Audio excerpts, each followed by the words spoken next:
Welcome back mga ka-TV. Ang video na tatalakayin natin ngayon ay ang chapter 29 ng The Beginning After the End, at kung bago ka lang sa channel ko ay huwag mahiyang mag-like, subscribe o follow at i-click ang notification bell para ma-notify ka sa susunod na video. Paalala, ang video na tatalakayin natin ngayon ay maaaring mag-iba mula sa ilalabas na anime. Hindi ko inaangkin ang mga drawing o anumang materyales na ipapakita. Ang layunin ko ay magpakita ng suporta at magbigay ng impormasyon tungkol dito. Ang lahat ng kredito ay nananatili sa mga orihinal na may-ari. Maraming salamat pagkatapos ng 3 mahabang taon ng pagkakahiwalay dahil sa isang trahedyang insidente ng mga tulisan. Sa wakas ay nakabalik na si Arthur sa lungsod ng Xerus, kung saan kasalukuyang naninirahan ang kanyang pamilya. Nakatayo sa harap ng isang malaking bahay kasama ang kanyang tapat na alagang si Sylvie, isang maliit na dragon na naging kasama niya sa maraming pagsubok. Napabuntong hininga si Arthur habang nilulukob ng emosyon.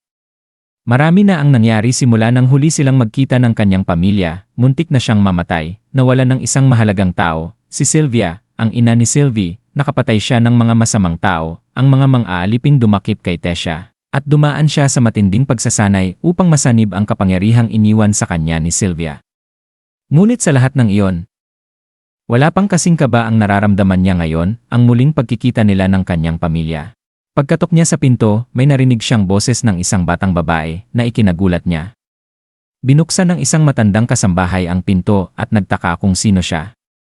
Ngunit nagbago ang ekspresyon nito nang yumuko si Arthur at nagpakilalang Arthur Lewin. Sa likod ng kasambahay, may isang batang babaeng nakahawak sa kanyang palda na nakatingin kay Arthur.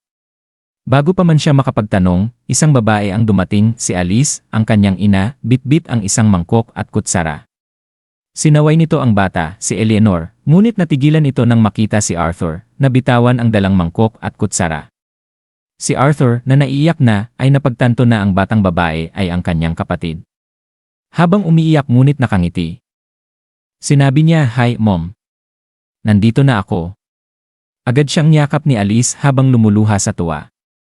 Si Eleanor, naguguluhan ngunit ramdam ang emosyon, ay napaiyak na rin habang nakayakap kay Alice. Maya-maya pa, dumating si Reynolds, ang ama ni Arthur, matapos sabihan ng kasambahay. Mabilis siyang yumakap mula sa likod kay Arthur at buong tuwang sumigaw ng pangalan ng anak. Sabay-sabay silang nagyakap, luhaan ngunit punang ligaya. Pagpasok nila sa loob ng bahay at naupo sa sala, unti-unting naging kalmado ang lahat habang nagtatanungan.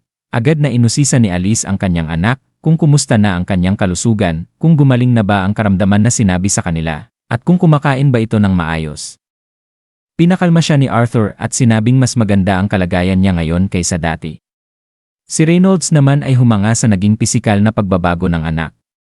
Si Eleanor, na yakap-yakap si Sylvie, ay ipinakilala ni Alice kay Arthur bilang kanyang kuya, ang bida sa mga kwentong ikinukwento sa kanya tuwing gabi.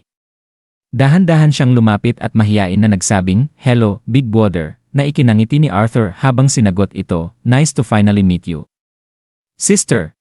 Nang kumalma na ang lahat, ikinuwento ni Arthur ang kanyang karanasan mula sa insidente ng pagkahulog sa bangin. Bagamat nagtitiwala siya sa kanyang mga magulang, pinili niyang hindi sabihin ang tungkol kay Sylvia at ang totoong dahilan ng kanyang lakas. Sa halip, sinabi niyang maswerte siyang nakaligtas dahil sa likas na paggamit ng mahika, at gumaling habang nasa kaharian ng mga Elven sa Eleanor kasama si Tessia.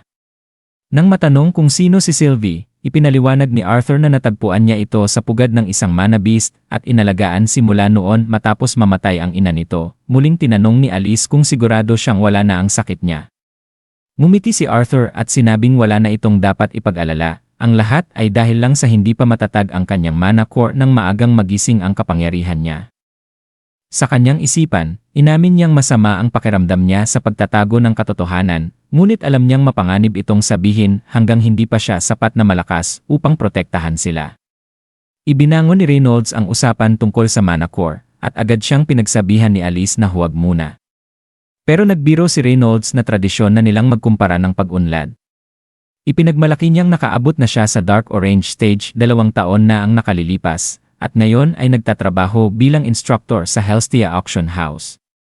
Tinukso siya ni Arthur sa kanyang balbas, bago mahiyain na inamin na nasa light red stage na ang kanyang mana core. Nabigla si Reynolds at halos mapasigaw sa gulat. Dahil sa kanyang pagmumura, ginaya ito ni Eleanor, na agad namang sinermunan ni Alice. Sa kabila ng lahat, masaya at magaan ang naging damdamin ng buong pamilya. Agad na niyaya ni Reynolds si Arthur sa likod bahay para magbanat ng buto at mag-sparring. Napatawa si Arthur at sa kanyang isipan ay masayang naisip, ang sarap sa pakiramdam na makauwi. Ang muling pagkikitang ito ay hindi lang isang emosyonal na pag-uwi, kundi simula ng panibagong yugto sa buhay ni Arthur, isang yugto na punang pagmamahal, pamilya, at isang lakas na pinaghirapan niyang makamit. At dito nagtatapos ang chapter 20 ng The Beginning After the End. Gusto niyo ba ng chapter 30? Mag-comment na sa baba at maraming salamat.